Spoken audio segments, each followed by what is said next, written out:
Okay, good morning once again. My name is Michael Kumoji Tete, and I am the Communications and Campaigns Officer for West Africa Drug Policy Network. For this project, I happen to be the moderator today. I have my panelists who are members of the consortium. This project is actually a consortium project. So we have colleagues from other organizations who are here represented here to make a presentation on the report that we've gathered looking at the impact of advocacy in West Africa. So we kindly go on to our panelists. So panelist Davis, if you are here, please let me know if you are still on the call. Emmanuel and then Charles. Thank you very much. I'm still very much on the call. Okay. Hello, Monsieur Charles. Okay. Hello, Emmanuel. If you are still on the call, let me know. Yes, I'm still on the call. Thank you very much. Okay. So good morning, good afternoon once again. Today's webinar, we are actually looking at the impact of advocacy effort in West Africa. So in that case, we would allow our consortium members who represented us in Burkina Faso, Ghana, and Nigeria, looking at some of the experiences with regards to our work in the field of people who use drugs, in the field of sex workers, and also in the field of the LGBTQI community. So currently I have here Davis. Davis is the executive director for AID-NOA. AID-NOA is an interfaith organization who is a member of the consortium. And we also have Emmanuel Anini from Nigeria, who is also the executive director for HRE. They are also a consortium member. And then we have Charles Som, who is also a member from Burkina Faso. These are just representative of the country. We have other organizations who are also part of the consortium. But for the purposes of presentation, these are the people who will be presenting on behalf of the consortium. So first on our list, we would have Davis share their findings from Ghana. So Davis, if you are ready, let me know. Thank you very much. And it was always a pleasure to share time with colleagues and partners in this journey that we all share. I am extremely excited that we are back here and that we as a group, as a coalition, have got to this stage where we are. So I am very much excited and looking forward to even after the next step after this and keep going. So for us in Ghana, we did survey targeting community members who are impacted by the different situations and advocacies that are there on ground. When I mean community members, I need to point out that I am talking about the LGBT plus IQ people, as well as people who use drugs or sex workers. So from our coalition perspective, everyone in the community was covered, and we did have the opportunity to speak with a wider range of community members. I speak very fast for the sake of interpreters. Please find a way to sometimes remind me to slow down, because once I start talking, I passionately just keep going, and sometimes I forget that. Sorry, there is no interpretation. Okay, there is no interpreter. No, Yes, there is right. no interpreter. Thank you. Sorry. Oh, then I will relax and talk as much as I want. Yes, please. Thank you. All right. Yeah. So Davis, hello, Davis. Yes. Kindly hold on. There's an interpretation, but there's a challenge with the network. So please let's fix that before we continue. I am fine with that. Okay. No problem. Okay. Yes. So kindly give me some few minutes. Let's try to fix that before we continue. Absolutely, it is important. Participate, it is very important. So I'm glad that is sorted out. Now, like I started saying that our research or survey was widely spread among the community, and that in community include LGBTIQ plus people.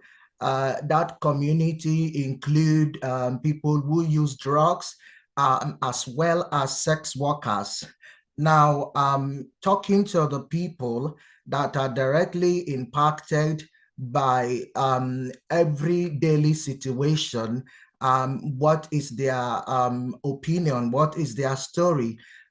We did talk to a wide range of community members, including those who identify as older persons. And it is interesting to know that older persons who identify as LGBTIQ plus people or trans or sex workers does still exist within our community. They shared their story of frustration. Aging is a thing that young ones still feel kind of not so comfortable with older people in the space. And so the older ones shared that. At the research, some of the older people did say that they are comfortably living their life without any harassment, without anyone intimidating them. Whereas there are some older community members that feel worried because of what goes on around the society. Now, our research identified that those who don't feel harassed, it also shows that most of the older ones are living an heterosexual front. So when you live in a hostile country like Ghana, and you are married with children, because you're married with someone of the opposite sex, from the LGBTIQ community perspective, people don't see you in that light. So you might be able to get away with certain hostility that someone who doesn't keep that front will experience or will witness. But nevertheless, it was good that we have a wide range of community members. Now, again, within the community, talking especially with people who identify as sex workers, there is a huge impact on what religion is doing, not just only on the LGBT identified, but also on those who identify as well sex workers, because there is a lot of bashing from the pulpit, and this bashing then means that people have to go on the ground. People are sometimes even subject to arrest, because one of the members that spoke to me said that when some of the pastors preach, they say police are not doing their work. How can you be there and people are selling their body? Immorality, the word immorality being used. So this creates really fear for people, and those who are sex workers, that which is their a means of livelihood, then means that how could they go out and work and provide for their family? So most of the people who identify as sex workers have various different stories, and also have what they would want to see in areas of change and advocacy. When I do the summary, I will talk to that. We did also talk with people who use drugs, and to hear their story and what happened and why people are in that situation, and what could be done, or in a way support could be given to them. Again, in general, all of the our research to the community identify that there is hostility because of religion and some traditional interpretation in how they address this community issue and how they go about it. Many of the community members are living in fear. Whilst the research was going on, as you will know, that there was already a bill in Parliament in Ghana at the time, which then create further hostility, because just having it as a conversation within the society means that it creates more problem. There are also among the LGBTIQ, there are also older women who identify themselves as lesbians, that are married and have kids, and have that kind of cover. Again, I see that those who are in the closet are very much kind of have a little bit of security. Maybe you can call it a fake security, but those who use drugs, or those who identify as sex workers, or the other LGBTIQ identified persons that are proud, are very, very much feeling unsafe in Ghana, because there is no protection, and some of them cannot even access have the opportunity to access services, because when you label somebody, this is a drug user, this is for example, this is a cocaine taker, this is a heroin drinker, oh my God, and all of those things, then people are too afraid, don't even know where and how they can go and find support, because they already have been labeled or seen as an outcast.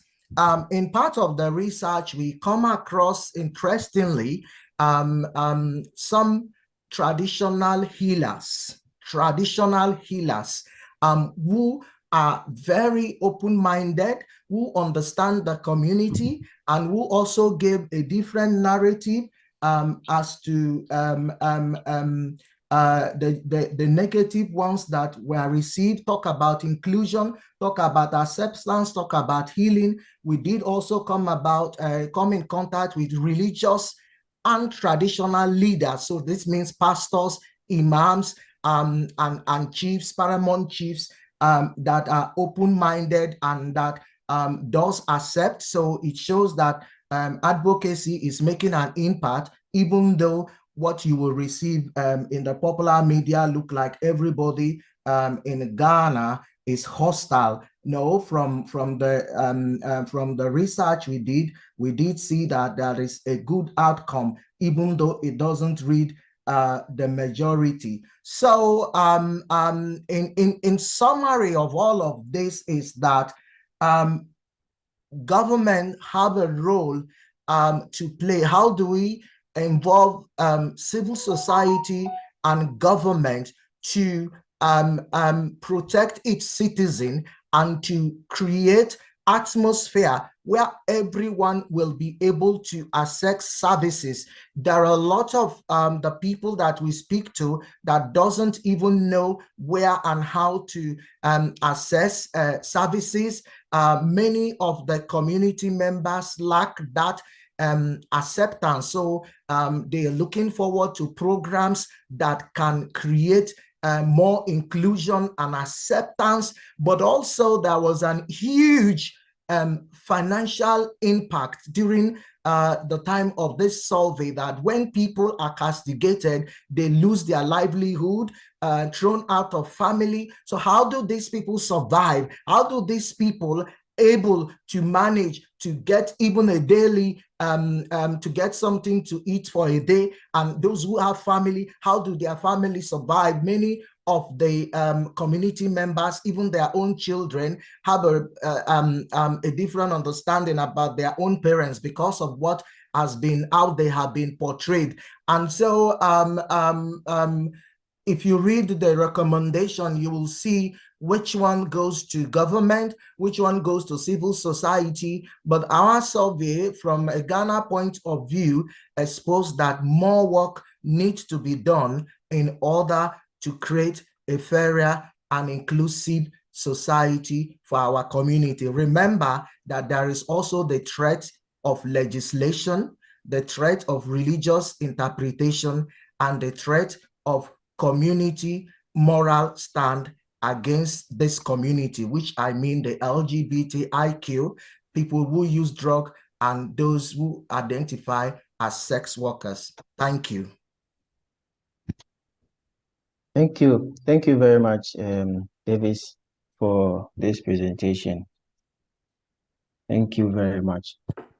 Just to inform participants that this report that Davis is talking about will be shared, will be published and will be shared to everyone to have a read at it, and then some of the recommendations that have also been made in it. Before we move to another presentation, I would like to open the floor for questions and comments, any clarification on what Davis has already presented. So the floor is open for participants to ask or have their comments at this point. Thank you.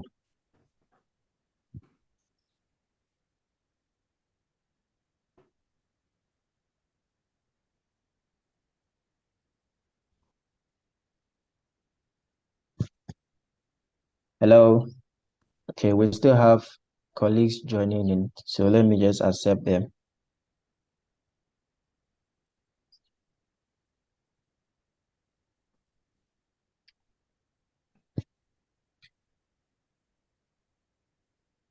Okay. Once again, I would like to ask participants if you have any questions or comments with regards to what Davis has already presented.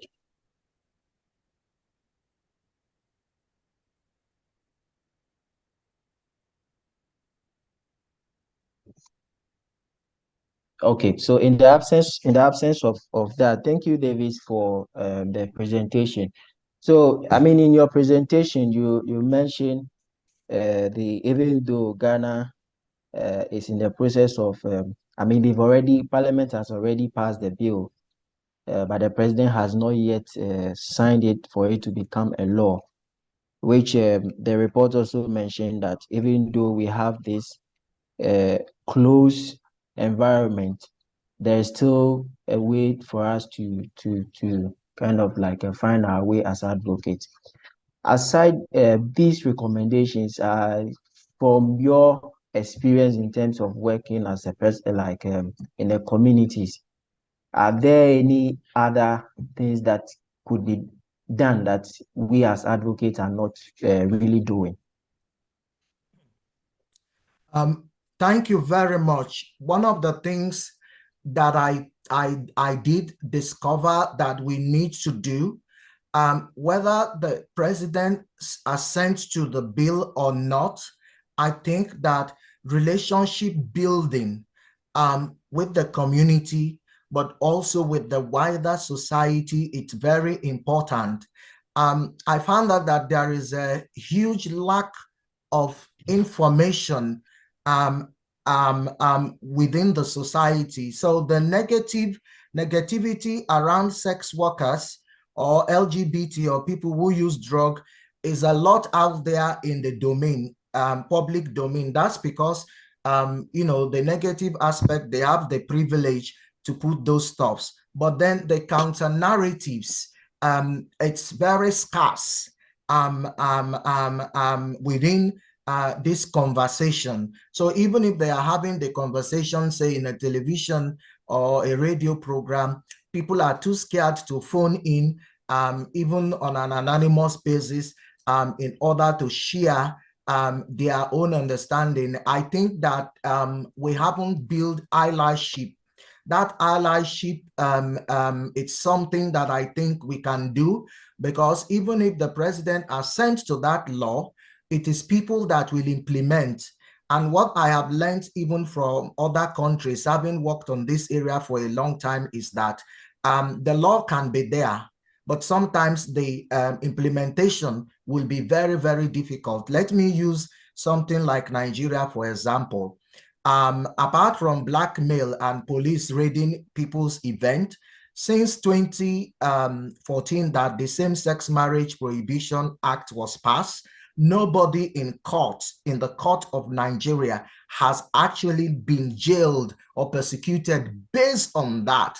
So it is the same that can happen in Ghana if we continue to change attitude of the society. It means that act even being assented to will be frustrated, and people will be more accepted, and the society will be more inclusive. I think that our work as advocates now needs to be, how do we make our society and our community more inclusive? Many of our community members have not accepted themselves because of the negative counseling and the derogatory counseling that are out there, especially from religious perspective and even from some traditional perspective, where when they see you as an LGBT person or a drug user, they say they must slaughter an animal, pour the blood on you in order to cleanse you and all the rest. So all the religion, three Abrahamic religion, all portray negativity, and we need to make sure that we are changing attitude. And you cannot change attitude of a community or a society without building relationship. So how do we build this relationship and allyship? As something that we will need to work on. The media is also a very gray area where we need to start thinking of how we are going to make impact using media advocacy. Okay, thank you very much, Davis, for this wonderful point. So the key points I actually take from this presentation, or probably what you've responded to, is that there's a lack of information out there. There are not enough information where people would have to get hold of to be able to understand our work, even though we are making effort in terms of that. And you also mentioned that there has to be more collaboration, which you also mentioned media relations, where the media also play a very big role in terms of advocacy work that we are doing in West Africa. Thank you very much, Davis. I will still call on participant if there is any question. In the absence of any questions or comment, we would move to Charles, who will be presenting Burkina Faso perspective on the reports that we have gathered so far. Hello, Charles. Ok, bonjour à tous et à toutes. Est-ce que l'on m'entend, s'il vous plaît? Oui. Ok. Bon, cher, on t'entend bien. Désolé pour la qualité de ma connexion parce que je suis hors capitale.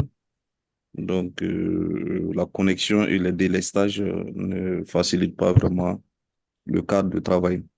Donc, avant tout propos, permettez-moi d'exprimer mes cordiables remerciements surtout à notre partenaire qui est ISDAO, qui nous a permis vraiment, sous le leadership du WADPN, d'implémenter ce grant sur les dispositions qui garantissent et reconnaissent vraiment l'inclusion et la non-discrimination de nos communautés, en l'occurrence les personnes LGBTQI, les personnes usagères de drogue, les professionnels du sexe dans notre sous-région de façon spécifique au Burkina Faso. Permettez-moi également de remercier notre structure sœur AIWA, qui était en lead sur le processus de collecte d'informations auprès de la communauté LGBTQI et les professionnels du sexe. Colibri Sud, qui était vraiment en charge du leadership de collecte d'informations pour ce qui est des personnes usagères de drogue. Donc, c'est l'occasion aussi de réitérer vraiment nos remerciements à nos structures sœurs du Burkina Faso, des trois communautés du mouvement burkinabé, qui ont bien voulu contribuer vraiment à la collecte d'intervention et de la collecte d'informations sur la mise en œuvre de ce projet. Donc, pour ce qui est de la restitution des résultats de notre démarche au Burkina Faso, ça serait articulé autour de trois grands points, à savoir la réponse sociopolitique, religieuse et traditionnelle, ainsi que juridique, apportée au Burkina Faso pour ce qui est de la consommation des drogues, le travail du sexe, aussi pour ce qui est du mouvement LGBTQI. Secondo, nous allons parler également de la réponse au niveau religieuse et traditionnel, si possible coutumière. Et enfin, nous allons terminer par quelques recommandations issues des personnes concernées qui ont été interviewées lors des focus group organisés par les deux structures. Donc, pour ce qui est de la réponse sociopolitique religieuse, voire traditionnelle, apportée au Burkina Faso pour ce qui est des trois communautés. Donc, pour ce qui est de l'usage de drogue ou des personnes consommatrices de drogue, il faut savoir d'abord que le Burkina Faso est partie prenante des trois conventions onusiennes. Et ces trois conventions onusiennes sont essentiellement la convention de 1972, la convention de 1961 et enfin la convention de 1988 qui régule, permet d'avoir vraiment une politique internationale en matière de réponse sur les problématiques de drogue au niveau international. Donc, sur la base de ces trois conventions dont le Burkina Faso est partie prenante, au niveau national, les autorités ont créé le Comité national de lutte contre la drogue pour mettre en œuvre la politique gouvernementale au niveau national sur cette problématique.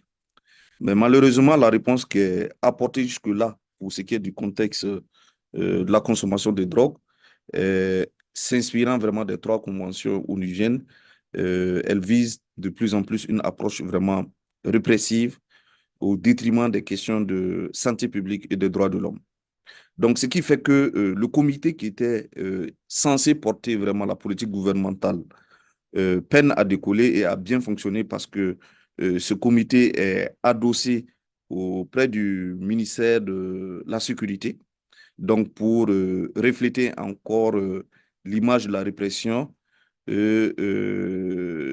l'insuffisance de prise en compte de la problématique de réduction de risque, les questions des droits de l'homme.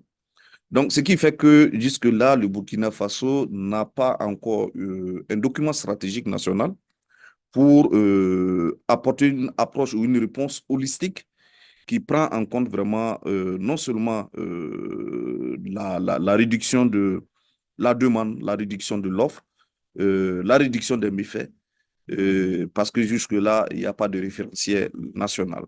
Et c'est l'occasion vraiment de remercier une fois de plus ISDAO qui a permis à travers la plateforme nationale de plaidoyer de lutte contre la drogue d'accompagner le comité national pour amorcer le processus rédactionnel du premier plan stratégique de lutte contre la drogue au Burkina Faso. Donc, en termes de loi, il faut dire que la loi 017 ne fait pas de différence entre une consommation récréative, si je peux m'exprimer ainsi, ou une consommation personnelle et le narcotrafic. Donc, pour dire que sur le plan juridique, pour une consommation récréative, voilà, tu peux encourir à peu près les mêmes peines qu'un narcotrafiquant. Donc, nous trouvons que c'est injuste que vraiment pour une consommation personnelle, voilà, tu puisses prendre à peu près les mêmes peines qu'un narcotrafiquant. Et surtout pour des personnes qui sont addictes à la substance, nous trouvons que non, bon, voilà, cette loi est quand même sévère.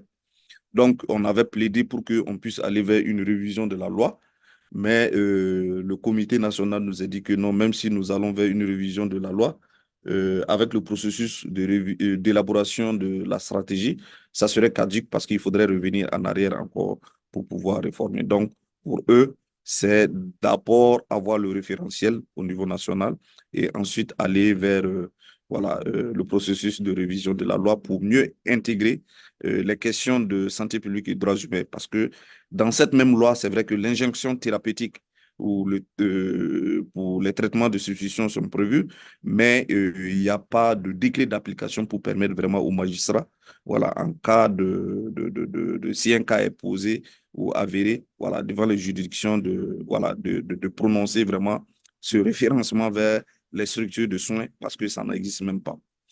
Donc, en matière de réponse sur le plan sanitaire, je pense que on a réussi en son temps à soumettre un proposal pour financement au Fonds mondial qui était porté par l'ANCS au Sénégal, donc le programme qui s'appelait PARECO, donc qui était mis en œuvre dans la sous-région. Et c'est ce programme qui nous a permis d'avoir pour les grandes villes, les 3 grandes villes, notamment Ouagadougou, Bobo et Tenkodougou, des informations, voilà, sur le seuil de consommation et les problématiques, d'amorcer vraiment une approche de réduction de risque avec la distribution de Séneng et aussi l'approche de outreach dans les sites de consommation des personnes usagères. Donc, voilà ce que je pouvais dire pour ce qui est de la réponse sociopolitique au niveau, pour ce qui est de la communauté personnes usagères de drogue. Pour ce qui est du travail du sexe, il faut dire que le code pénal est clair là-dessus. C'est vrai que de façon formelle, comme ça, on dit que la prostitution, elle est interdite, mais le code pénal punit uniquement que le proxénétisme, l'incitation du mineur à la débauche, le racolage. Donc, sur cette base, ces professionnels du sexe font l'objet d'exactions des forces de défense et de sécurité par moment d'harcèlement. Souvent, il y a des descentes sur les sites de travail du sexe, voilà, avec vraiment des méthodes non catholiques, voilà, pour vraiment peut-être, voilà, de leur point de vue, faire appliquer la loi. Donc, sur le plan sanitaire, il faut dire que les professionnels du sexe demeurent encore une communauté hautement vulnérable, voilà, hautement vulnérable au-delà de la stigmatisation. Donc, parce qu'au niveau aussi, les programmes de santé touchent, on a du mal de plus en plus à travers les programmes de santé à déployer les approches innovantes pour pouvoir toucher vraiment les professionnels du secteur qu'il faut, tout en sachant que non, bon, voilà, on arrive à identifier les professionnels du secteur qui sont sur des sites, mais par contre, il y a de plus en plus une nouvelle forme, voilà, de travail du sexe en ligne. Je pense que les programmes nationaux ne sont pas tout à fait, peut-être, n'ont pas suffisamment pris en compte vraiment cette nouvelle donne, voilà, du travail du sexe. Donc, ce qui fait que les programmes n'arrivent pas à toucher, voilà, ceux qui exercent leur métier en ligne ou ceux qui utilisent les plateformes de réseaux sociaux pour les travail. Pour ce qui est du mouvement LGBTQ, il faut dire qu'au-delà du vide juridique, il y a une réelle ambivalence par rapport à la problématique chez la LGBTQI. C'est vrai que le cadre légal est muet les concernant, mais il y a voilà, ce code de personnes et de la famille qui, de mon point de vue, semble vraiment dépassé ou ça date, voilà, qu'il faudrait peut-être un jour aussi travailler à réformer, qui ne permettent pas vraiment à des personnes de même sexe de s'unir. Donc, il faut dire que de plus en plus, pour ce qui est de certaines villes, les membres de cette communauté font face vraiment à de violences, à une nouvelle forme d'homophobie ou LGBTophobie, de plus en plus naissante sur les réseaux sociaux, parce qu'on assiste de plus en plus à des vagues de campagnes, voilà, de mouvements LGBTphobes via les réseaux sociaux, mais aussi on a eu voilà, cas de certaines agressions physiques dans certaines villes du pays. Ce qui est dommage généralement, c'est que même quand ces communautés sont lésées dans leurs droits, il n'y a pas, même quand on formule une plainte devant les juridictions compétentes, le plus souvent, ça n'aboutit pas. Voilà, parce que voilà, c'est encore une communauté vraiment qui est beaucoup stigmatisée. Je mettrai l'accent particulier sur la communauté intersexe, même pour nous activistes, qui est une des communautés oubliées aussi dans la réponse nationale. Ce n'est pas forcément parce que l'on ne s'intéresse pas, mais c'est parce que moi, je parle pour moi-même. En tant qu'activiste aussi, je suis limité en termes de connaissances concernant les intersexes. Donc, ça fait que souvent, pour porter les voix, ce n'est pas simple. Donc, si on ne connaît pas, les professionnels ne sont pas outillés là-dessus, il va sans dire que pour faire le plaidoyer, le lobby, voilà, c'est un peu compliqué pour qu'on puisse les prendre aussi en compte dans les programmes. Si on prend les programmes de santé, on a tendance à plus mettre l'accent sur les ACSH au détriment des autres membres de communautés tels que les L, les B, les QR et les intersexes. Donc, je pense que c'est une opportunité aussi de continuer vraiment de pousser la recherche avec une démarche scientifique pour pouvoir avoir des évidences pour permettre vraiment de nourrir les argumentaires de plaidoyer pour pouvoir mieux prendre en compte les besoins en santé et en droits humains de ces communautés. Donc, pour ce qui est de la réponse en lien avec le VIH-Sida, donc en termes de prévalence, mine de rien, ce que nous avons pour ce qui est, par exemple, de la prévalence chez la communauté travailleurs ou professionnels du sexe. Donc, je sais que la prévalence est au-dessus de plus de environ 6%. Pour ce qui est de la communauté ACSH, c'est environ 27%. La communauté usagère de drogue, c'est vrai que ça a chuté, c'est en dessous de la prévalence moyenne, voilà, qui se situe autour de 0,5. Donc, il faut dire qu'à ce niveau, les évidences, voilà, manquent. Les évidences manquent auprès des autres groupes de la communauté LGBTQ parce que l'étude biocomportementale qui a été diligentée a mis un focus seulement que les ACSH, mais nous avons eu vent qu'il y a une étude qui est en cours pour prendre en compte aussi les personnes transgenres, mais il serait idéal aussi de prospecter ou de diligenter d'autres recherches aussi pour les autres communautés LGBTQ. Donc, pour ce qui est du second volet de la restitution de notre projet, pour ce qui est des réponses religieuses et traditionnelles, voire coutumières, bon, pour ce qui est de la consommation de drogue, il faut dire que c'est un sujet qui préoccupe vraiment certains leaders coutumiers et religieux. Moi, je connais quelques centres qui ont été créés soit par des pasteurs, soit par des sœurs religieuses, croyant que voilà, les questions d'addiction, il suffit seulement de réunir les gens, prier sur eux et que voilà, leur problème est fini. Bon, malheureusement, ils ont du mal. Bon, moi, je suis pas bien placé pour juger les approches, mais en tant qu'activiste, nous trouvons que non, ce n'est pas la meilleure des façons pour aider vraiment les personnes addictes aux drogues.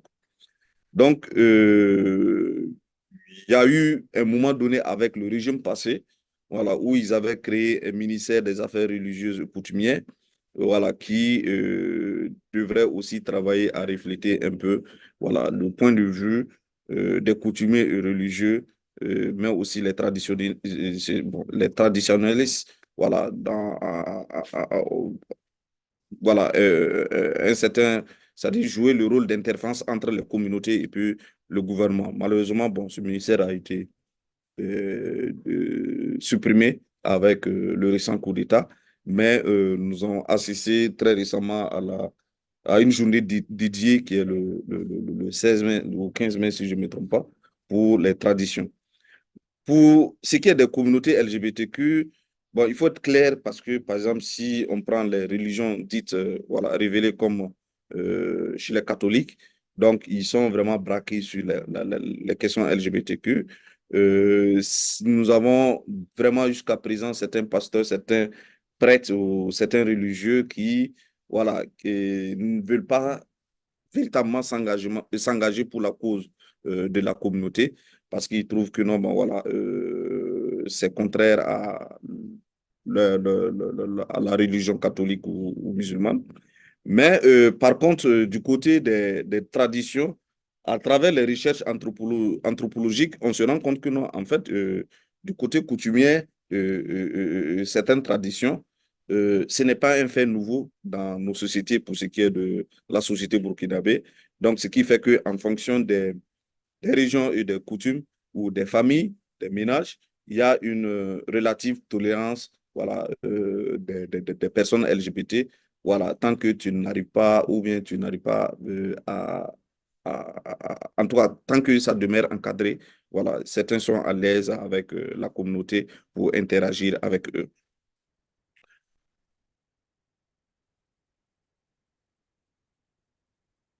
Donc, pour aller rapidement pour ce qui est des recommandations issues de la consultation des focus group avec les communautés. Donc, pour les personnes usagères de drogue, ils ont suggéré à ce que on puisse renforcer les activités de sensibilisation pour améliorer la perception même de la population sur les questions d'addiction. Voilà.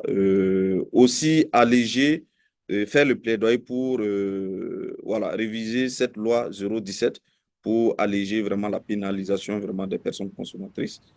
Il propose aussi, en termes de recommandations, de favoriser l'accès vraiment au traitement de substitution aux opiacés, parce que c'est vrai que c'est inscrit parmi la liste des médicaments essentiels, mais jusque-là, le coût n'est pas subventionné.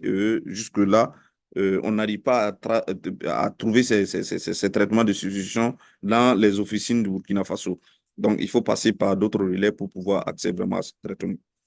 Il propose également de favoriser la réinsertion sociale des personnes usagères de drogue parce que il ne suffit pas de donner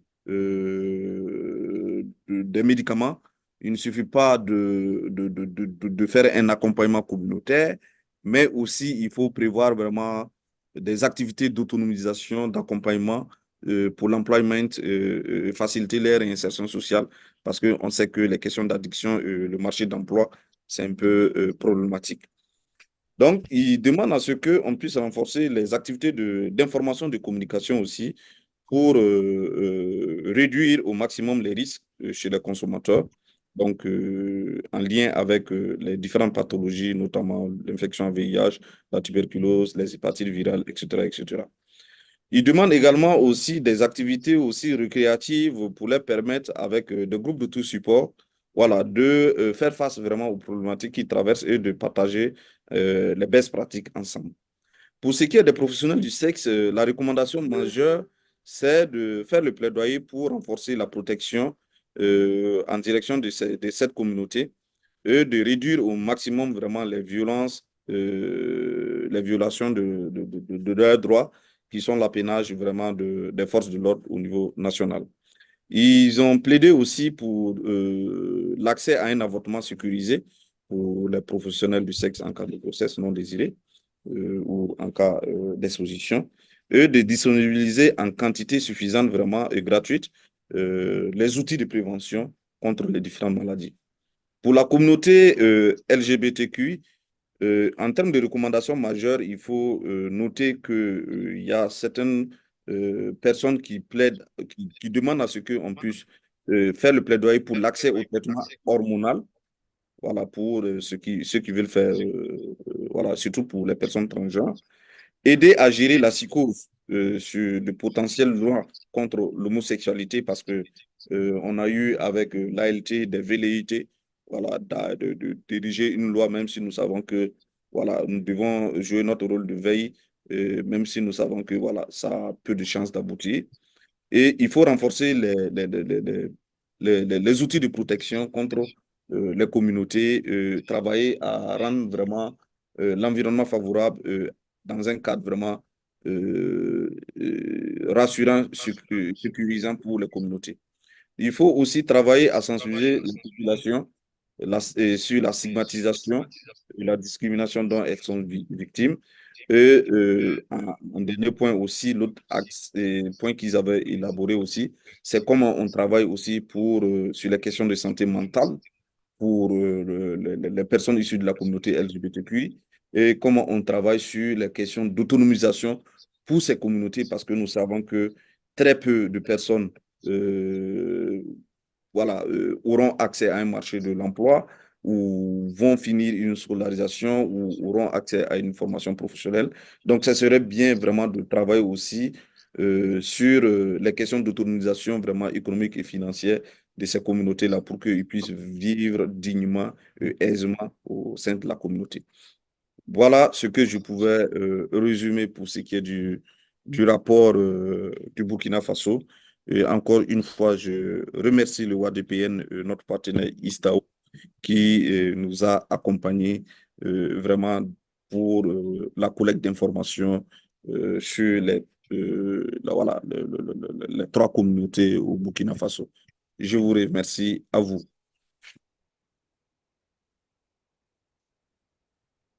Thank you very much, Monsieur Charles. Thank you very much. So just to do a follow-up question before participants will, if they have any questions or comment.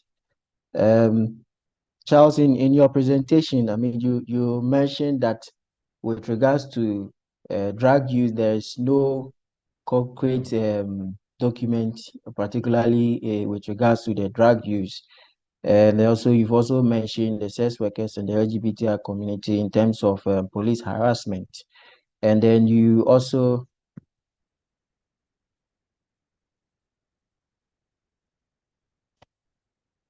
you've also mentioned the unwillingness of religious and traditional leaders in terms of talking about the issue of LGBTQ sex work and any other related activities. So the question would now be that with regards to an open environment, which Ghana has in the presentation of Davis, he made it clear that Ghana even though Ghana has a harsh law or a bill that would have influence on the advocacy of in terms of LGBTQI, there's still an open environment. What would be in terms of your experience when gathering the report, do you think there's an open environment for advocacy?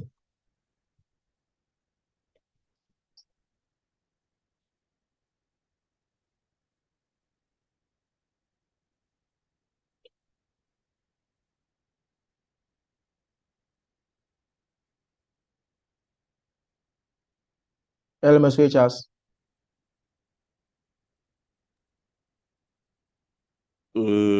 J'essaie de répondre maintenant ou on attend? Bon, je ne suis pas sûr de bien avoir entendu toutes les questions. Si vous pouvez reprendre pour moi, parce que ça, c'est vraiment la traduction est hachée, s'il vous plaît.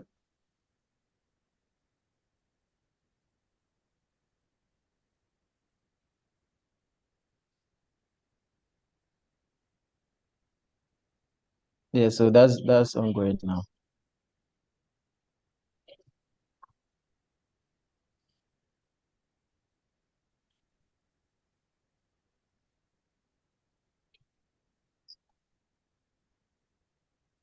OK, merci. Pour répondre rapidement, pour ce qui est du travail du sexe, il faut dire qu'il y a une relative tolérance comparativement vraiment aux personnes LGBTQI. Donc, excepté vraiment les descentes policières, les arrestations arbitraires, par moment peut-être des mouvements de groupuscules de jeunes, voilà, sur certains sites de travail du sexe, on peut, voilà, sans me tromper, qualifier que vraiment l'environnement est relativement tolérant envers le travail du sexe au Burkina.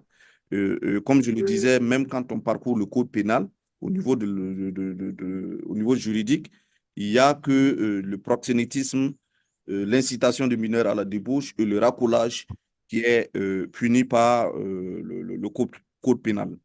Par contre, la communauté LGBTQI, comme je le disais, c'est un vide juridique. Donc, il n'y a pas on n'a pas légiféré vraiment à la matière, mais il faut dire que il y a, en tout cas, en fonction des villes, vraiment des mouvements homophobes et de plus en plus, l'environnement sociétal et sociopolitique, même par moment, voilà, n'est pas très favorable pour faire avancer les questions de droit de la communauté LGBTQI.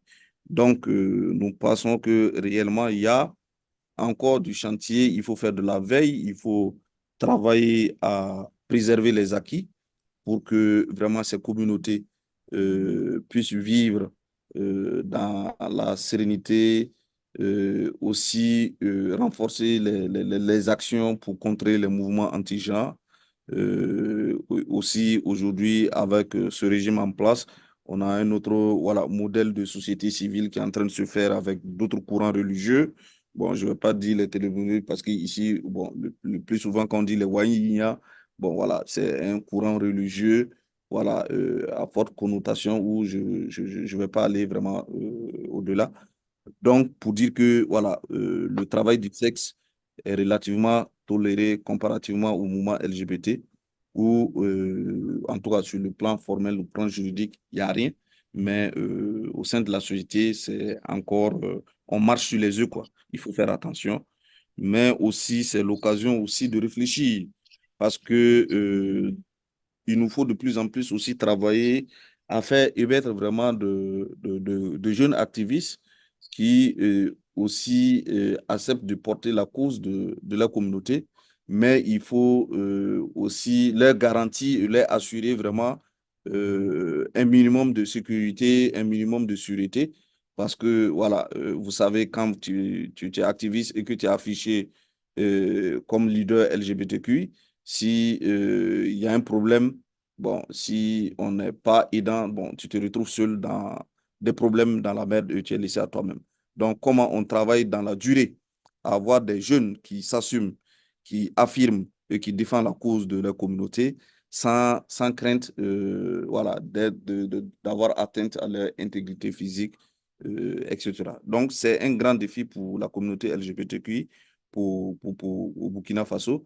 Ce n'est pas facile, le contexte n'est pas facile, je résume, c'est pas facile, mais c'est pas pour autant aussi qu'il faut baisser les bras.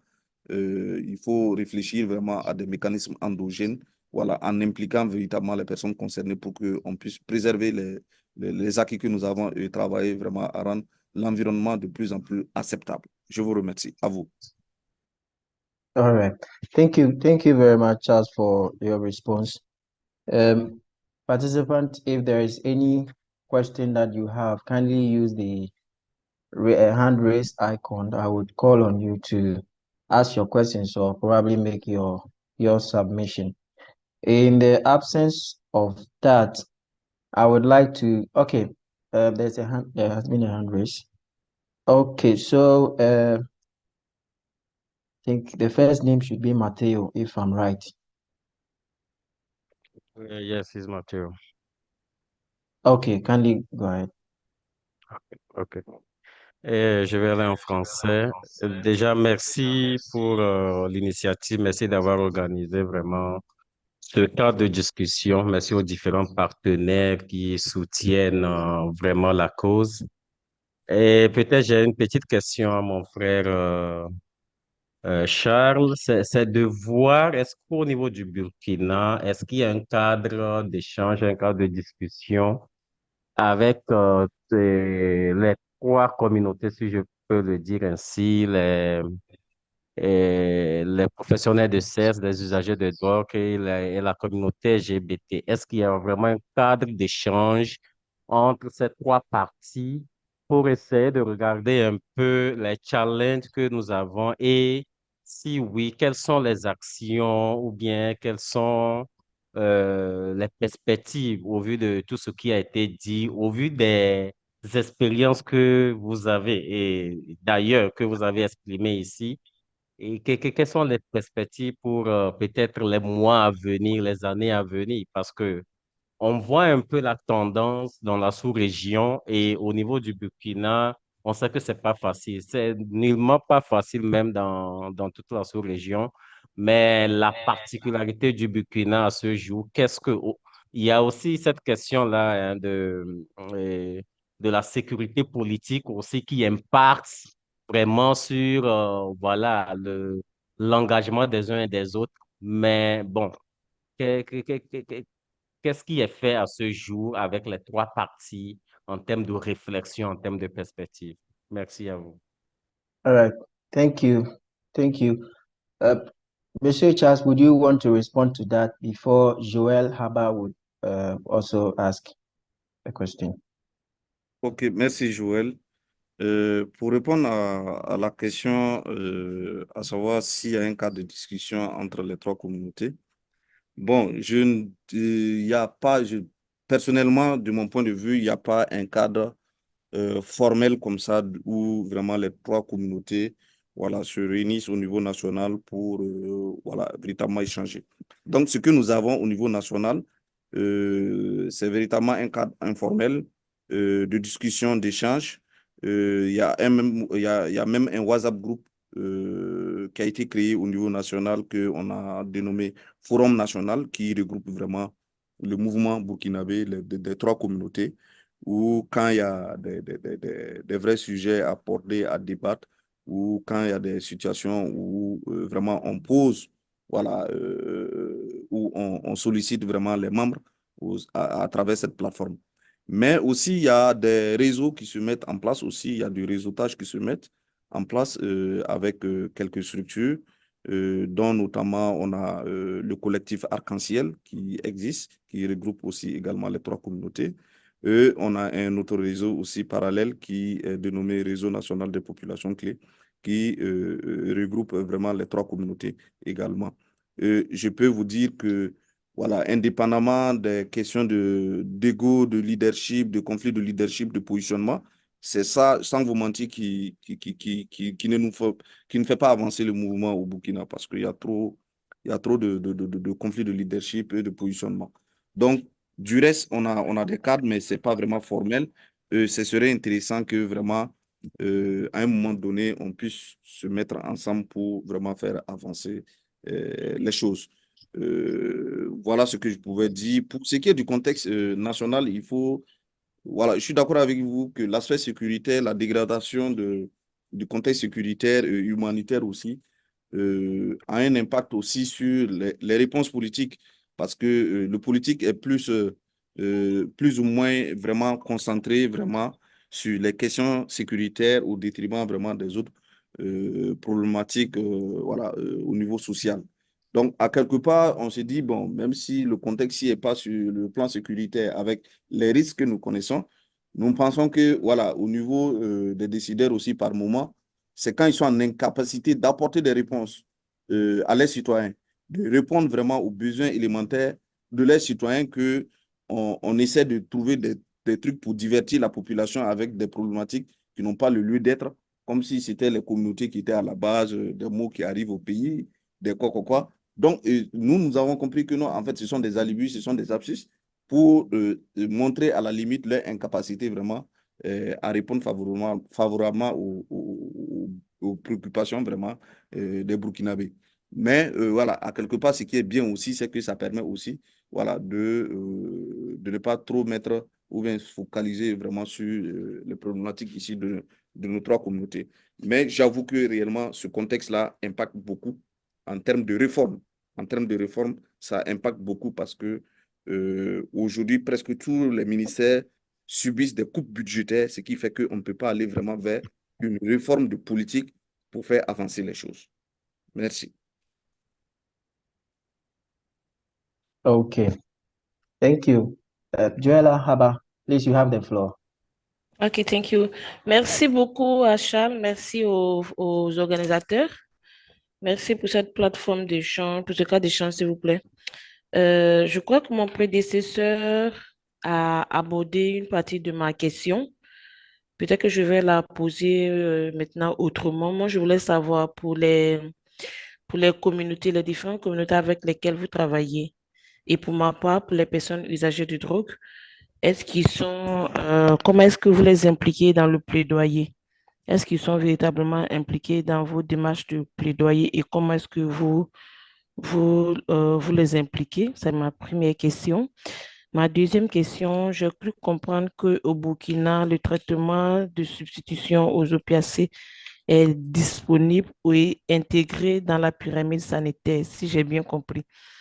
Je voulais savoir quelle a été la démarche parce que ici en Côte d'Ivoire, C'est vrai qu'on a eu une loi plus ou moins répressive qui intègre la RDR et l'injonction thérapeutique, mais également qui fait le plaidoyer pour l'accès au traitement de substitution. Donc, je voulais savoir à votre niveau comment est-ce que ça s'est, quelles ont été les démarches en fait, quelles ont été les actions pour pouvoir arriver à ça.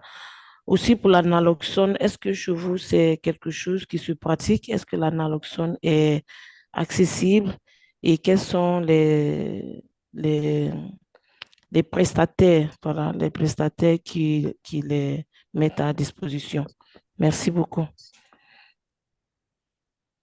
Thank you.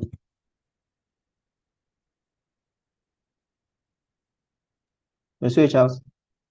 Ok, merci à Joël pour ces questions. Donc, sur la première question, comment on implique vraiment les personnes usagères dans le processus de plaidoyer? Donc, il va sans dire que nous, à travers la plateforme nationale de plaidoyer de lutte contre l'abus des drogues, comme je le disais dans la restitution des activités du projet, nous avons été appuyés par ISDAO pour mettre en place une série d'activités et accompagner le Comité national de lutte contre la drogue à élaborer voilà, le référentiel national.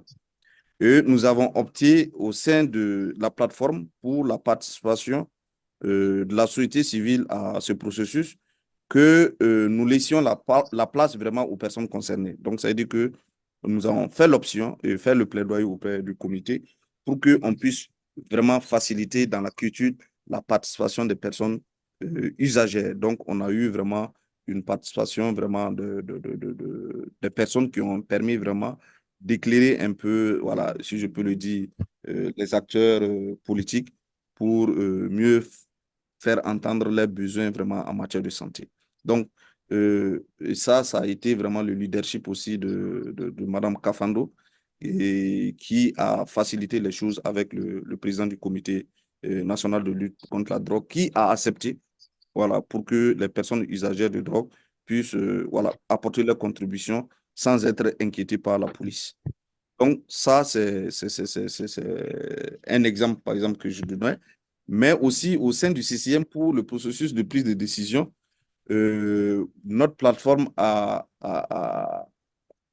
été associée et on lui a confié le leadership, par exemple, pour conduire le processus de désignation d'un représentant de la communauté vraiment usagère de drogue pour siéger au sein du CCM. Donc, il travaille en tandem avec les représentants au sein du CCM pour la communauté usagère de drogue, même si voilà, il occupe le portefeuille de suppléant pour ce premier mandat pour le moment.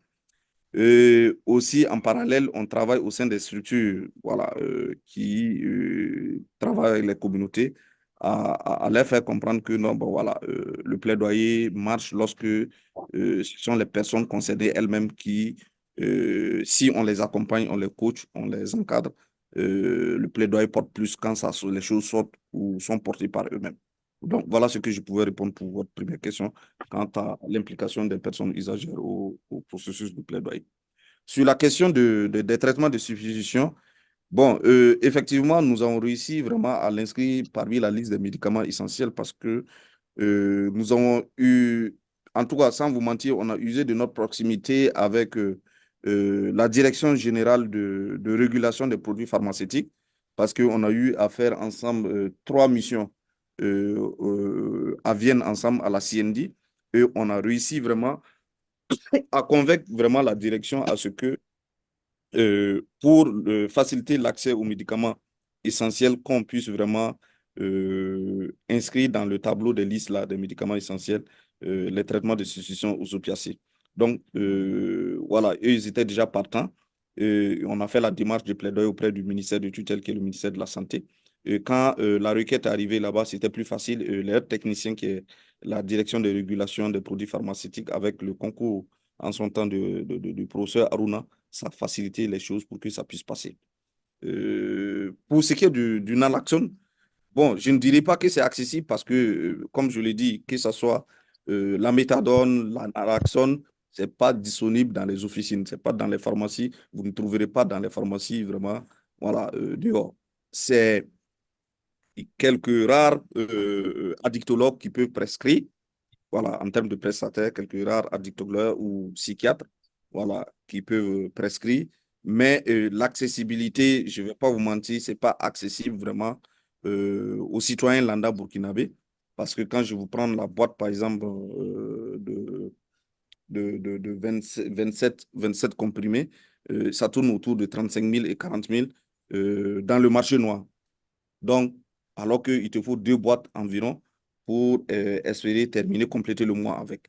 Donc, pour vous dire que non, bon, voilà, compte tenu du coût, les officines, les pharmaciens ne commandent pas parce qu'ils se disent que non, bon, voilà, non seulement c'est coûteux et c'est pas évident que les gens pourront payer, mais aussi, il y a aussi, vous le savez, avant de commencer la dispensation de ces médicaments, il y a tout un protocole à respecter. Il y a des cahiers de charges à remplir. Quand l'OICS vient contrôler au niveau national, ça fait pas mal de trucs. Donc, c'est vrai que, voilà, étant à Abidjan, moi, je vous invite vraiment à vous rapprocher certainement de la structure. C'est MDM Côte d'Ivoire, non? Ouais, Médecins du Monde Côte d'Ivoire. Et Sinon, puis, je suis un médecin du monde, au contraire. voilà, mais bon, voilà Oui, alors, parce que, voilà, je sais que, voilà, Médecins du Monde a beaucoup contribué à mettre en place vraiment ces structures-là à Abidjan. Et ici. aujourd'hui, je suis voilà, nous sommes dans un réseau international avec un autre médecin qui est basé dans une autre structure associative, voilà, chez Docteur Camille, voilà, Mhm. espace, voilà, Oui, où nous avons un réseau avec, au niveau international avec la Fédération des addictions, voilà, pour le développement de certains MOOC de formation et de renforcement. Donc, nous travaillons aussi, voilà, dans ce réseau international avec des collègues de la sous-région pour faire avancer. Mais il faut se dire que réellement, il faut que nos pays, pour ce qui est de la région ouest africaine, que l'on se batte, voilà, à l'image du CEPIAT pour que l'OICS puisse faciliter pas mal de choses vraiment au ministère de la Santé. Sinon, ce n'est pas simple. Pour qu'on puisse aller, moi, de mon point de vue, c'est la mobilisation des ressources. Parce que ça ne sert à rien de commencer à mettre les gens sous méthadone si vous ne pourrez pas garantir, voilà, la pérennisation de l'initiative. Parce que si vous commencez et qu'après vous manquez de ressources pour continuer à donner la méthadone aux gens, vous allez les créer plus de problèmes. Donc, il y a des préalables qu'il faut vraiment s'assurer, baliser, vraiment donner plus voilà, de gages avant de commencer. Je vous remercie. À vous. All right. Merci, Monsieur Charles. I must say that was a very in-depth questions and answers. We are far behind time, but I would give opportunity to one last person, Vincent. If you are here, kindly unmute yourself and ask your questions. Then we move to Emmanuel Anine, who will be presenting on Nigeria perspective. Thank Okay, you. Sheikh, you have the floor. Vincent, Okay, thank you'll you. be Thank next. you. Thank you, sir. I want to first of all appreciate Oh, your effort in organizing such a meeting at this time that is most needed. Please, straight to my question. I want to know from the name, I'm new in in this platform, uh, uh, West Africa Drug Policy Network. Yeah, and it was due to my engagement in drug advocacy, working with some agencies both within and outside Nigeria. So I want to know how there could be a more collaborative effort within the member states of the West African countries, so that the advocacy could be more, so that their advocacy could be more result oriented, so that they could have more result and more formidable forces. Because when you look at the focus on drug abuse from the United Nations Office on Drug and Crime, they've been estimated that over 200,000 people die annually on drug abuse. If that was 2022, which now I believe it has increased. So there is more need for a strong advocacy. Yes, and for when I joined it was the first speaker. That was where I get most of the things he said, talking about Ghana.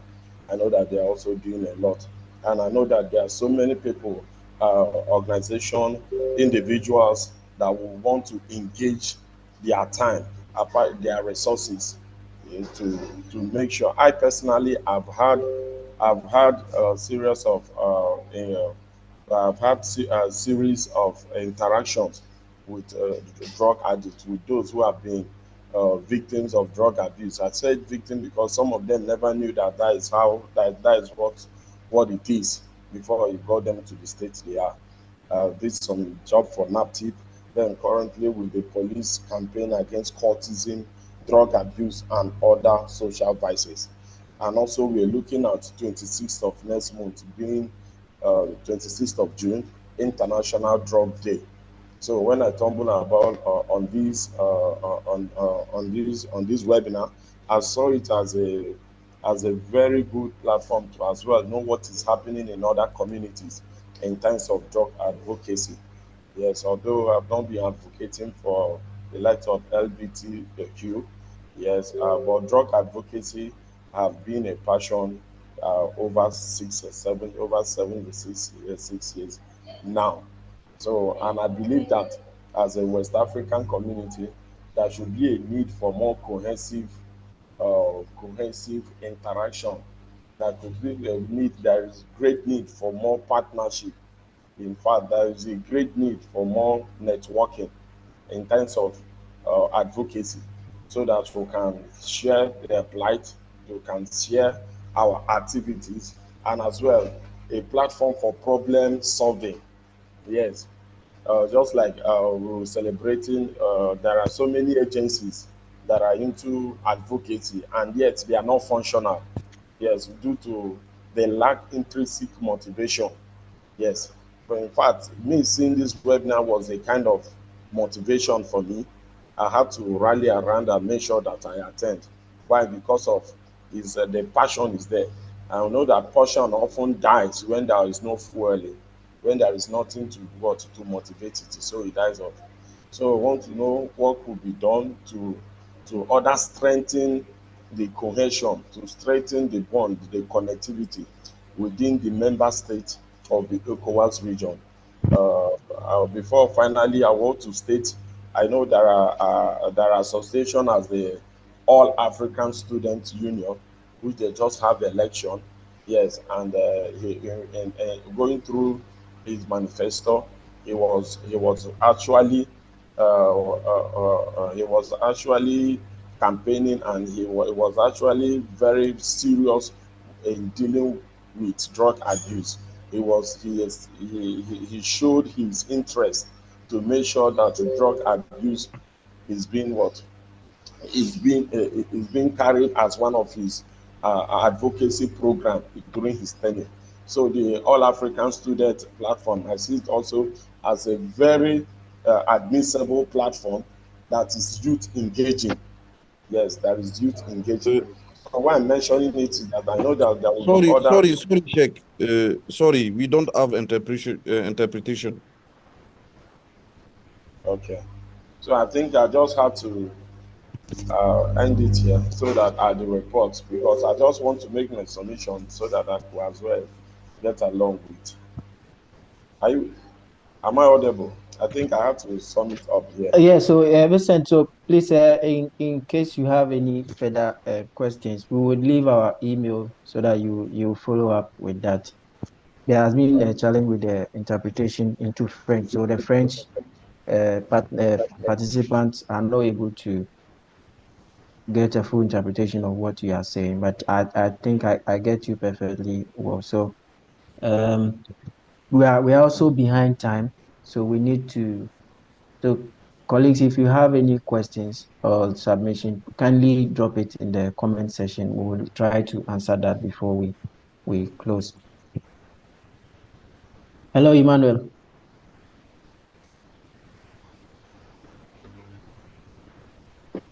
Hello, Yeah, Emmanuel. Yeah, hello. I'm here. Okay, Good afternoon. okay, all right. So you will be presenting on the Nigeria perspective. Let me try if we can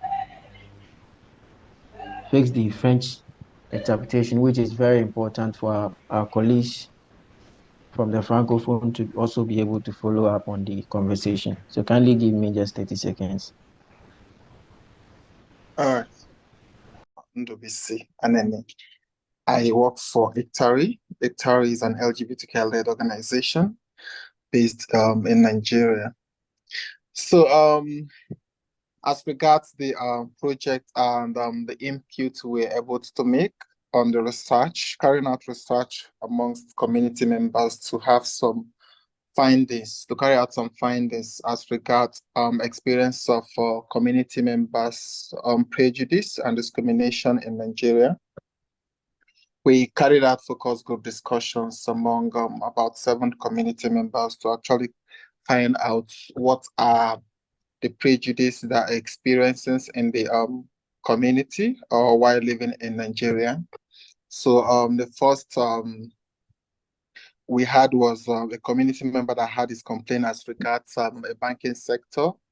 So he shared his experience on how he was able to seek for a job in the bank industry and passed all through his interview and all the processes. But due to his sexual identity, or will I say perceived sexual identity, he was denied the job opportunity, which he decided to go into business, never to try any form of job application anymore.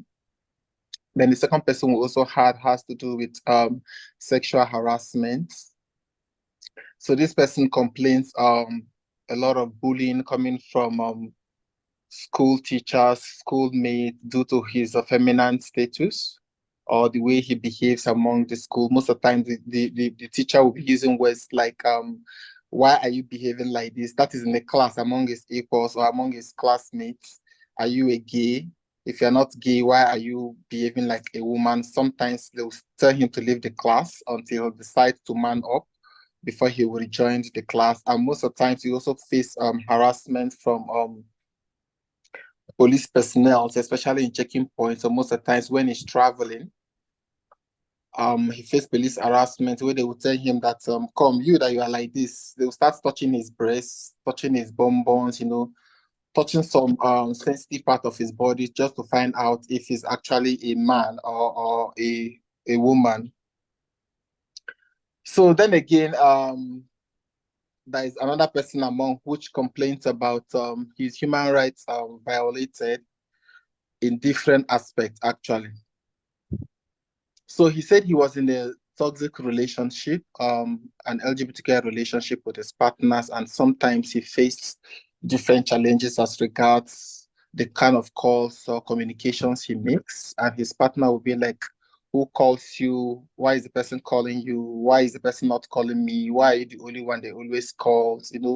Different challenges in his relationship. And since then, he has decided not to be in any form of same-sex relationship anymore. Then we also have somebody that complains about stigma and discrimination at workplace. So this happens to be an LBQ woman who complains about colleagues and bosses in the place of work. She works in one of the NGOs, one of the big NGOs in Nigeria, and she's constantly bullied because of the way she looks. She's masculine presenting. So they use that as a yardstick to always discriminate upon her existence, discriminate upon her every little opportunity. And the worst part for her is that even her own fellow community members that she's supposed to see their gathering or their space as a safe space also join hands in discriminating upon her behavior or her masculinity. So there's also somebody that complains about discrimination based on HIV status. So this person said he lost his job due to his HIV status. So he works in a company, and there was a time they called them out to actually carry out some series of tests. Unfortunately, they didn't even take test results. So resuming work in the morning at the gate, the security person at the gate actually issued him a letter. And when he opened the letter, he was so shocked that the letter has to do with sacked. They sacked him immediately without even informing him or giving him excuses. So, but then there's also human rights violations and discrimination in church. This person actually gave a little bit story about how he happens to be a choir member in the church, and one day a member of the choir was having, which is also a queer person, having a birthday party, and he attended the birthday party. And amongst the choir, it's only the two of them that knows their sexual identity. So he attended the party, the birthday party in his residence, and he never knew that the same person who invited him for that birthday was busy videoing him. On the next day, when he arrived to church, he was summoned by about 7 pastors, and they were asking him, who are you? Are you gay? And all that, which he denied. He said he's not gay. What are these questions, and why are they asking him this question? So immediately they opened his iPad phone and started flipping in different pictures of him behaving, dancing like a woman, putting on women clothes, just trying to be him in the party. And so what is he trying to say in essence? He's trying to say that most of the times this discrimination does not just come from the external community, it also comes from the fellow community members in the society. So afterwards, we also had a conversation as regards challenges that the community members are facing, and we'll get to find out that there are a whole lot of cross-cutting issues within the female sex workers, the LGBTI community, and the PWID that has to do with social stigma, the discriminations, the legal barriers, limitation to access to healthcare services. So most of these gatherings are what informed the conversation we had with stakeholders, where we have Human Rights Commission. And yeah, I remember that the ECOWAS couldn't make it to that conversation, but we had other stakeholders in the conversation. We're trying to find out what exactly is their opinion. We also have religious leaders. We also have religious leaders. So we're trying to find out what exactly are the issues, why these issues are emanating on a daily basis.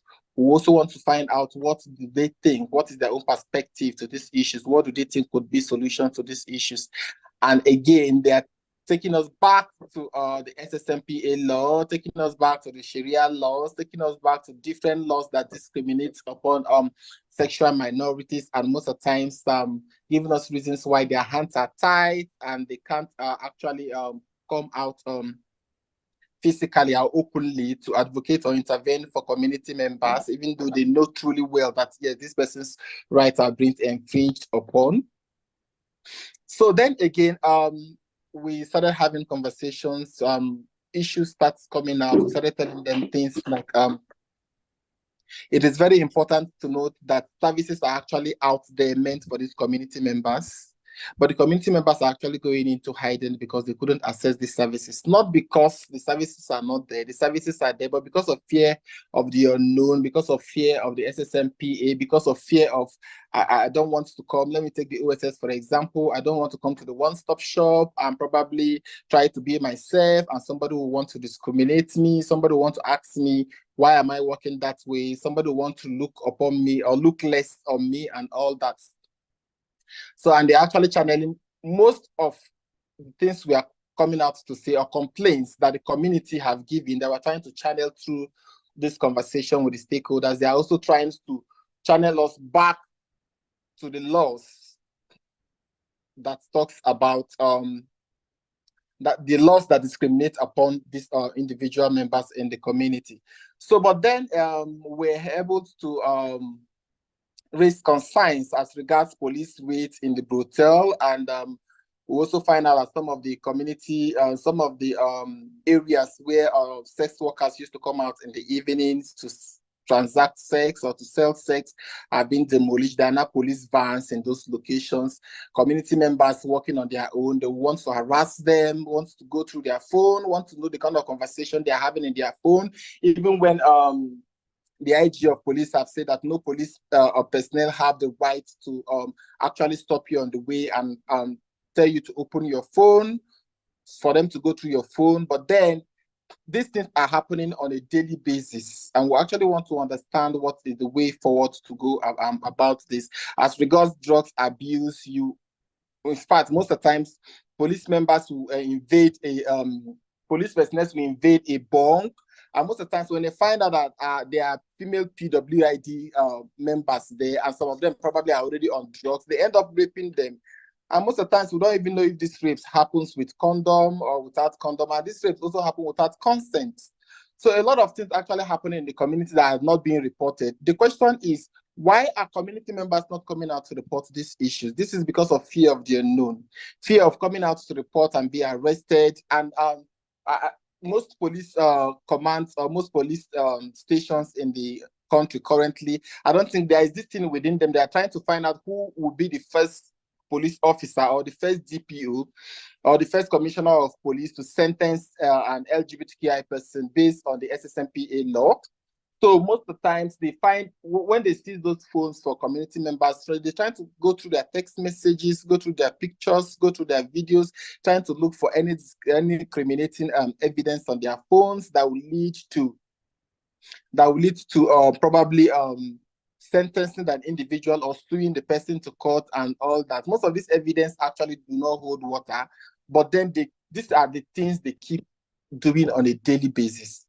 And community members, what are the complaint channels? Most of the time, they end up not complaining this. They end up not coming out to say it. Some of them that identify community members that they look up to as role models, as stakeholders in the community that work with some of the CSO organizations, they can reach out individually to say, okay, fine, this is actually what I'm passing through. But the CSS organizations are also having challenges because when they want to report or carry out such issues through pro bono services, the community members will also that are having this issue will not want to go further with the case because of fear of family rejection, fear of being ejected from homes. And it will also be nice to note that most community members that have been ejected and rejected from homes due to their perceived gender identity and sexual orientation currently even do not have places to go. And most CSO organizations that have safe space for these community members to say, they also find out that there are a whole lot of challenges regarding that situation where we lost a community member in a safe space. It was a serious issue. So most people are also being careful as regards harboring community members that are facing such kind of challenges in their safe space. So I was also telling them that these services that have been provided, how do we ensure that community members comes out to access these services, which also takes us back to the repealing of some of the laws that discriminate upon key populations. But I noticed that here in Nigeria, from our conversations, most religious leaders and cultural leaders or rulers are not actually so much interested with issues that has to do with LGBTQI persons specifically, though some of them actually show interest in the issues that has to do with drug abuse, because in one way or the other is becoming the increase of drug abuse among the youth is actually alarming and is in the increase. So they are beginning to key interest on issues or ways of solving such kind of issues or ways of reducing drug intake among youth. But we're also using the opportunity to also let them know that these youth, some of them are also from the LGBTQI community, some of them are sex workers. So if I keyed into these issues, we also need to wrap up these whole issues. But I noticed in that conversation that most of them, in fact, one person had to walk out of the conversation because it was like, is this why we are here? Why is the issues of LGBTQI coming up when we know fully well that there are laws against these individuals, right? So, and I asked the question, these individuals, are they actually human beings? If they are human beings and they have access to, they are supposed to have access, even criminals have access to healthcare services. The question is, how do we deliver these healthcare services in a safe manner? How do these people come out to access most of these services? But most of these stakeholders are actually not interested. I think the only interesting stakeholders amongst them happens to be the Human Rights Commission. The Human Rights Commission, in one way or the other, are actually trying to see as far as they can bring out conversations around how to curtail most of the harassments faced by the community members. Then again, there was so many recommendations that was outlined during the course of these conversations. So one of which is the community members in Nigeria still need sensitizations Yes, we appreciate the fact that CSOs are actually doing so much in the community. There's a whole lot of conversations going on in different platforms. There's a whole lot of advocacy, stakeholders engagement going on in different platforms as regards the laws that infringes on the fundamental human rights of community members. But then we also it's good to note that there is a whole lot of awareness and sensitization that still needs to be carried out, especially at the grassroots, because in the Nigeria, especially the northern Nigeria, most community members there do not use smartphones, and some of them do not actually speak English language. So there's a whole lot of sensitization that has to go into probably different tribe, maybe like 3 major languages that we have in Nigeria, like Hausa and Yorubas. If there's any way such kind of sensitization will go through by using tribe to share awareness and education for community members, especially on the fundamental human rights and the rules of laws, the do's and don'ts.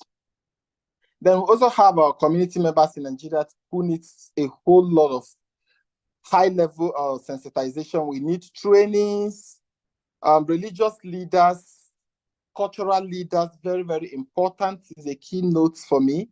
They need a whole lot of sensitization, and that is the reason why I'm so happy that this project actually came on board, because for us in Nigeria, the most challenges we are facing is cultural and traditional rulers and religious leaders, because in fact, religious leaders are making it now so obvious, and it's not something that they hide anymore. And cultural rulers are also leveraging on their cultures and tradition, perpetrating different atrocities among LGBTQI persons and sex workers.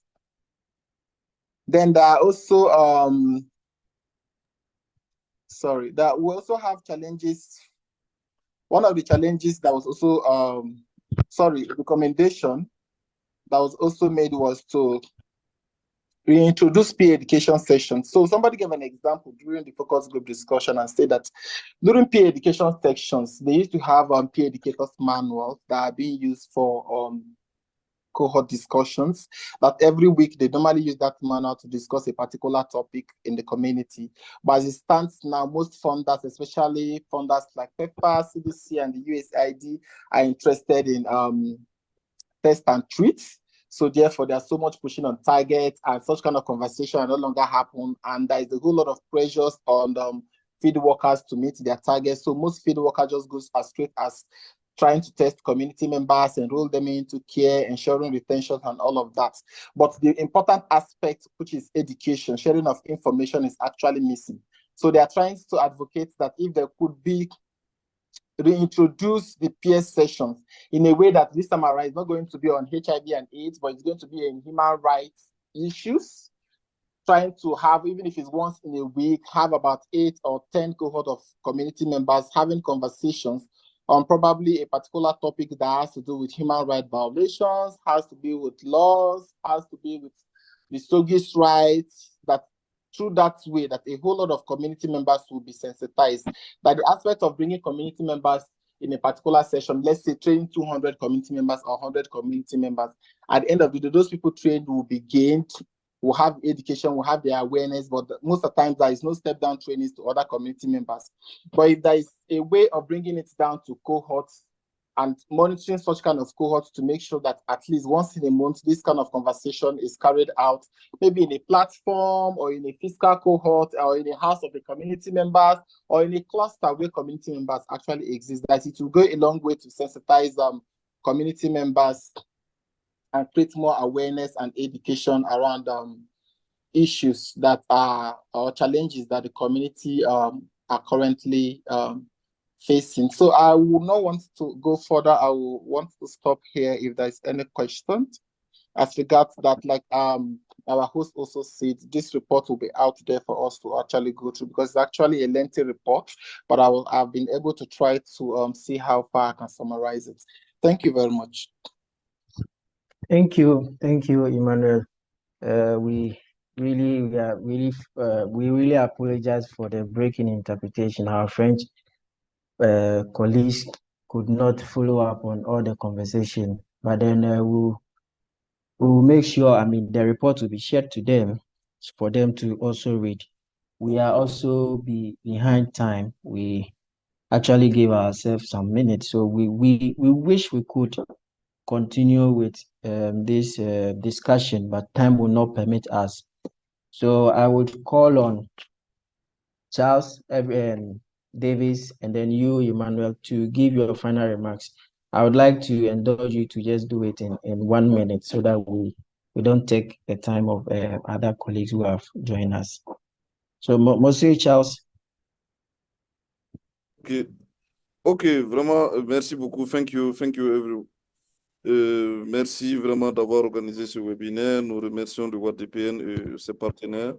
Nous restons à votre disposition vraiment pour la suite. Merci et excellente journée. All right, thank you. Davis, if you're on the call, your final remarks. Okay, Emmanuel, I think you were the last person to speak, so probably if you have any other thing to say, you have 1 minute to wrap up with that. All right, thank you. So, like the saying goes, there is nothing for us without us. I will urge every individual in the community. This is not a work that is just left for CSOs organizations, even individual activists. I urge all of us to put hands together to actually achieve this movement building, because it's not really an easy job. There's a whole lot happening there. Some of them are underreported and some of them are not being reported at all. We need to put hands together to achieve a tangible result that we can as well know that, yes, beat our chest that, yes, we've really done well. Thank you very much, and I wish all of us a safe stay in our individual locations. All right, thank you very much. I would say we apologize for the breaking interpretation service, and I would like to also thank everyone for making time to join us, have a discussion on this report, and also looking at some of the impact of advocacy in our work in the region. Vincent asked questions with regards to how we will be able to have a collaboration in member states. I think this is one of the things that we've been discussing all throughout. So Vincent, I would like you to get in touch. I mean, there are so many collaborations in all the countries that we are. Because we are behind time, I will not be able to mention, or by in-housely or probably in countries, you can get in touch with our focal point. I would also share with you our email, which you can also get in touch with us for us to give you any focal point that you would want to talk to. That being said, thank you everyone for joining. And then once again, I apologize for the breaking in the interpretation service. So these are our email, our website. You can log on to our website and reach out to us, or probably send us a mail on our email. That being said, thank you very much for joining us, and have a fruitful day.